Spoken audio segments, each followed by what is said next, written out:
Hello and welcome to the Break of Throw here at the MODUS Super Series, where we delve into some of the styles, some of the actions of some of the players that play here at the live lounge in Portsmouth. Myself and Laura Turner are going to be having a look at some of the American players that have played here over the course of the last 6 months and just kind of delve deeper into their throws, their actions, some things they're doing well, and maybe some of the things as well that possibly could be improved over time. And it's fair to say that we've had some American players, well, we've had a fair few American players here, a lot to some success, maybe some to no success, but the work that the CDC are doing in that region, the United States and Canada, it's a region which, in terms of areas of growth, it's right up there, isn't it, really? Yeah, absolutely. We're seeing more and more American players picking up tour cards, and it's a real commitment for players that come over from the CDC area, so Canada, North America, because, a lot of the tournaments are still played over here. So yeah, very much got a lot of admiration for the players that do come over, do play. But like you say, it's a growth area. I had the privilege of going to Florida recently, and I can just see it's absolutely booming out there. Because I suppose there was a time when it got to things like the World Championship, the World Match Play, and then this isn't a disrespect to the players at the time, but I think the top pros probably saw the American players as the ideal draw. You go to a World Champion now, no one wants to play an Alex Bellman, no one wants to play a Leonard Gates. No, there's definitely that improvement, but it's numbers. It's always a numbers game. We say that quite often, and what you're seeing now is just more top quality players coming through because of the systems that they've got in place. And I do agree, yeah, there is no easy draw at World Championships, especially now. Well, let's have a look and delve into some of the players that have played here in recent times at the Live Lounge. And we're going to begin with a player who played here back in January, Jake Womack. And let's just have a little delve into, first of all, his style. We can have a look at a couple of videos and VTs there, not to be off-put by the Andreas Harrison type beard and Florida shirt. Yeah, I was definitely attracted to the shirt, to be honest. But no, the first thing you notice is he's almost doing that miniature kind of ghost arm. He does that practice throw kind of before he steps up to the oki. And I think that's just, it becomes a habit, I think, for some players. But it's just making sure you've got your release right, your arm straight. So I think that's one big part of the game that we're noticing. I don't know 100% for sure whether he plays soft tip or not, but it's something that we tend to see a lot from players that do play that variation of the game. And we know that soft tip's quite popular out in the United States. Yeah, it could absolutely be that, because one of the kind of areas that we always notice is the Asian players, where soft tip is absolutely they're much bigger than still tip, and we see a lot of kind of those ghost throws in the background. But that's just, to me, that's just a bit of a loosener as you're going up to the oki. It's something that you're seeing more and more players do. Well, let's have a look at him in terms of action. We can have a look at a throw now. What's the first things that kind of stand out for you? Yeah, it's very upright player. That really short pullback, there is hardly any pullback. It's a real fast release through, and then that arm, that follow through at the end, where he's just trying to ensure that dart is straight. I think there's an overemphasis on making sure that the finger is down at the end, because he's just trying to get a really straight follow through. In terms of stylistically, it's not too far. I mean, there's kind of some comparisons, maybe not overly, but you can tell there may be the odd comparison to maybe a John Part type throw. He's got his head slightly up, hasn't he? And he's just there's not a lot going on with it. There's very little that can go wrong mechanically. It's very solid in his stance. It's just the movement. I don't know if you can see it on a couple of occasions, especially on that third dart. Little bit of over rotation with that shoulder, which again, and the finger actually doesn't follow through quite at the end. You can just see it pulling away. But yeah, there are definitely some similarities. So sound foundations to build upon, and he's a player that we saw probably unlucky not to make it through to the Saturday at the week that he played in. He's played at the World Masters. He's certainly a player to look out for in the American scene. We can have a look at another clip now in terms of him trying to take out a match against Jack Tweddle. And one thing that's for sure is he doesn't change his tackle, because we do see with some players, sometimes they'll slow up, sometimes they'll change their MO when they go out for finishes, but it seems like Jake just carries on as per. Yeah, and that's what you want to do. What you want to be able to do is take whatever you do in practice, take it up to the oki, and just be confident in the way that you throw. We see it quite often, don't we? We see players, they get wrapped up in a slower throw and they slow down, or a faster slow and they speed up. So the fact that you can go up there and repeat your own throw, I think that's a testament to someone that's got a really good practice regime. So that's the look of Jake Womack. We can have a look now at Gary Mawson, another player we saw here, former UK Open finalist, no less. And look, Gary's somebody who's been on the scene for seemingly forever, ever since the PDC was incepted. Yeah, he's definitely got one of those long CVs, and he's a player that I've met on several occasions, but very, very different style in terms of how he holds the dart. It's almost held out to the side slightly. A lot of players, they like it right up in front of their face, whereas Gary's almost got a slightly bent arm round, but we know what he's done over the years, and he uses it to good effect. Absolutely, and one thing that you can tell straight away, and it's a very much an old school thing, 'cause you don't see it too much from the modern player, that little prod there, which we saw from the likes of Rod Harrington back in the 90s, very much something we saw from players of that particular generation. Yeah, and it's kind of lining it up, isn't it? And again, if that's what you do in practice and you can repeat it, then that is the main thing. But yeah, absolutely, those three little bounces, making sure that you're set in your position. What you tend to see now from players, it's the pace, isn't it? It's so rapid that players just go up there, throw all three before you've got time to even think. So yeah, very much of a generation. There's throwers and there's aimers, aren't there, in this game? And it's fair to say that Gary's very much in the aimer mould. Absolutely, yeah. And it goes back to what you were saying, I think. You still do get players coming through now that are slightly more methodical, but yeah, I think speed is it's all about speed at the moment when it comes to these youngsters. Space is the essence of the 21st century, I suppose. Anything else that you can kind of pick out from these pictures here? Well, obviously, again, he's very solid in his stance. He doesn't tend to move too much. That arm, he throws from underneath the chin. A lot of people will throw from the eye line, but for Gary, he kind of lines it up in the eye, and then it comes back underneath, and then that really solid release on the way through as well. But so you look at where it's set, where the arm and the elbow's set. That's just an action which can just be replicated on it time after time after time after time. Yeah, and that's what you want. The best throws are the ones that really do have a very little movement in terms of the body, one that you can just pick up again. Technically, it's pretty straightforward. There's a slight lean on that leading leg, but for me, yeah, it's technically really sound. And you can have a look on his non-throwing hand there, the left hand, a little bit of chalk. Yeah, that's not for me, I'll be honest. I know that there are definitely players over the years that will use that for an extra bit of grip, but yeah, I tend to find that it makes the dart slide out of my hand, but it's horses for courses. Everyone has their different techniques or different procedures that they use to get the best out of their darts. Because Paul Nicholson calls it the hook, doesn't he? That for some people, they just need that something in the hand, because particularly when they throw the third dart, they'll find that maybe they'll walk on it because they've not got anything else in the other hand, whereas they've got that bit of chalk, then they feel like they can set it, or chalk, or it be a flight or something like that, they feel like they can set themselves with dart free better.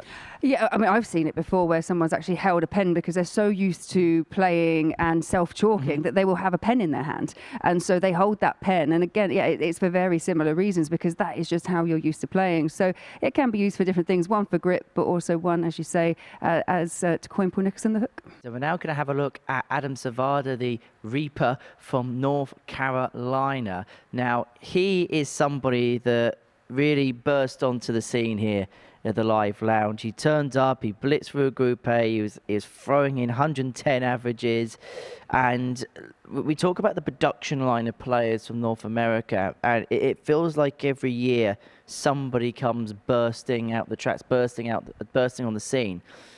It looks like this year Adam Sevada was that player.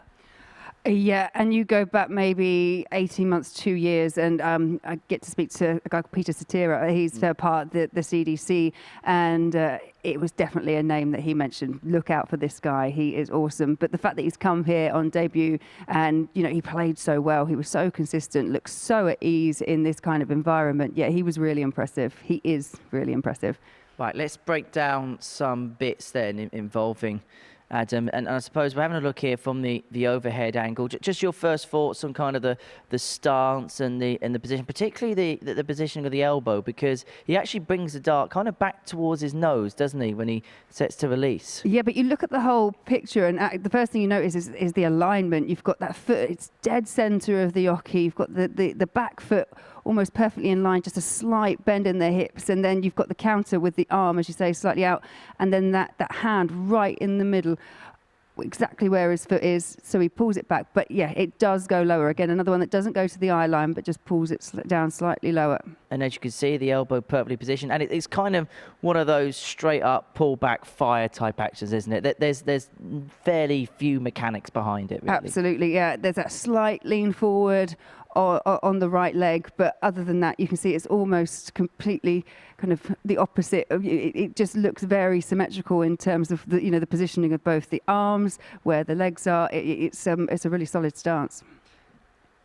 And again, we can have a look at him in terms of throwing the darts, and as you can see, and actually it's quite interesting. You have a look at the grip. It looks like he kind of holds it with his thumb and his index finger, and it doesn't. Apart from that, there's really much grip on it. Yeah, it's quite a delicate throw, isn't it? As you say, the kind of end two fingers that they don't seem to make any real contact with the dart. Kind of cups his hand as he pulls it back, goes from the chin as well. But again, aligns it up, and it's just all for me with Adam Sevada. It's just about having that straight alignment, the body straight, the arm straight from the eyes down to the chin, and then that release straight through. But then I suppose in terms of the grip point, then because he's gripping it so loosely in the hand, everything's got to be thrown properly. Otherwise, there's going to be some wayward ones. Of course, but again, it's something that you would just keep replicating in practice. I say this quite often when we do the breaker throws, is just that there is such... it's almost like how you hold a pencil. It's almost as unique as a fingerprint to an extent, because you just pick it up, and that's how you want to hold it. It's what's comfortable in the hand. I think the best players are the ones that can maybe make the small tweaks when things aren't quite going right, but it's replication. It's being comfortable and being able to replicate. And it's interesting you mentioned that kind of tweaks and then replication. So what would be the fine line then between tweaking something that obviously doesn't work, but then to the extent of it could be to your detriment? Yeah, I think for me personally, when I look at some people throw, I think stance is massive. I think where you stand, making sure your feet are as grounded as possible. When you start getting those players that play up on their toes with that extra movement, that's when things can, when the darts can fly off, and then you lose a bit of form in your arm. So practice being grounded, making sure that arm is where you need it. Generally, unless you're holding it in a way that's detrimental to releasing the dart, I don't think there's always too much you can do with a grip. You might be able to lift a finger off, put a finger down, but other than that, I think it's very, very natural and very hard to retrain someone to hold their dart differently. Well, let's have a look at Adam in terms of pressure situations, because he got through to a final in his debut here, and actually when you look at his week and you look at the way he dealt with pressure situations, there wasn't really a quibble with him at all, was it? He was just outplayed by a brilliant player in the final, Alex Small. Yeah, and again, we've spoken about this, the fact that he is one of those names that's coming through and one to watch, and it didn't look like he felt any pressure up there. I think it's just having that confidence in his own ability. He's having big results over in the CDC over in North America. So yeah, I was really impressed, and to have him here at the Super Series. I know it's not always easy for the Americans to come over, but he was a real asset to that week. And I can imagine as well when you look at that particular action, and we spoke about again the grip, he's kind of got to keep it together, because I can imagine if you get nervy and a bit stressy and that arm begins to shake, we said it earlier, that there's going to be some wild ones thrown in there potentially. Yeah, and once you start winning, you do get that confidence, and I think that's what you're seeing from a player like Adam Sevada. Yeah, you do have to hold it all together. Yeah, absolutely. But you can make the same argument for absolutely everyone, because sometimes, yeah, the grip can be affected, but when you get nervous or when you're in a pressurized situation, you can tense up all over, and actually it can affect anything really from the shoulder down, which can make your arm, you could be losing your ability to release from your shoulder. It doesn't matter what your hand's doing at that point. So it's getting absolutely everything right, and that's why the players that can do it up on the stage and do it with such consistency, that is what makes them all the more impressive. What a performance it's been, and what a player Adam Sevada is.